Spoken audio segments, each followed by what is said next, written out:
Ketika sang pengukir sejarah dipaksa pergi, datanglah sosok ujung tombak tajam Garuda. Langit Indonesia tampak mendung. Sang pengukir sejarah dipaksa meninggalkan Garuda, namun datangnya oleh Romeni. Keskuat Garuda seakan membuat langit Indonesia kembali cerah. Di sebuah kota kecil bernama Arnhem, seorang anak lelaki tumbuh dengan mimpi sederhana, yakni menjadi pesepak bola profesional. Ia adalah Ole Romeni. Sejak kecil, dia mencintai sepak bola. Ia tumbuh di Akademi NH Nijmegen. Langkahnya mantap, sentuhan kakinya lembut namun mematikan. Tapi di tengah gemerlapnya sepak bola Belanda, Ole Romeni bukanlah bintang yang disorot. Ia berjalan senyap, bekerja keras, jatuh, lalu bangkit lagi. Namun jauh di seberang lautan, di negeri tropis yang panas dan penuh gairah bola, negeri itu bernama Indonesia. Sebuah percikan takdir mulai menyala. Sebuah darah, sutar sejarah, menghubungkannya ke tanah leluhur ibunya. Tanah yang belum pernah ia injak, tapi entah kenapa terasa akrab. Awalnya hanya sekilas, sebuah bisikan kecil yang mengatakan, kau bisa bermain untuk mereka. Tapi dari bisikan itu, tumbuhlah keinginan, lalu tekad.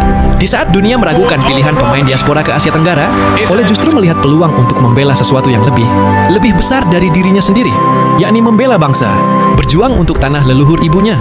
Proses naturalisasi pun dimulai. Tidak mudah, ada birokrasi, ada pertanyaan, bahkan ada cibiran. Siapa dia? Apa dia sungguh layak? Datang hanya karena tak bisa menembus timnas Belanda? Oh tidak, semua pertanyaan itu tidak menjadikannya dia mundur.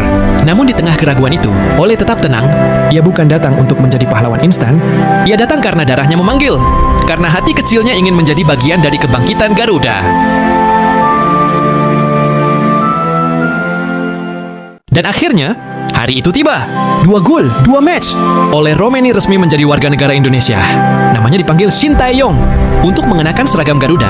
Saat ia berdiri menyanyikan Indonesia Raya untuk pertama kalinya, tak perlu kata-kata, dari sorot matanya, kita tahu dia sungguh-sungguh.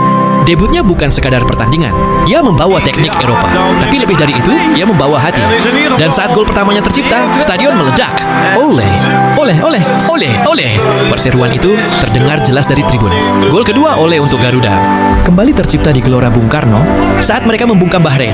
Garuda kini punya ujung tombak baru. Ole Romeni memberi harapan nyata di tengah gelisahnya Garuda dalam mencari ujung tombak yang tajam.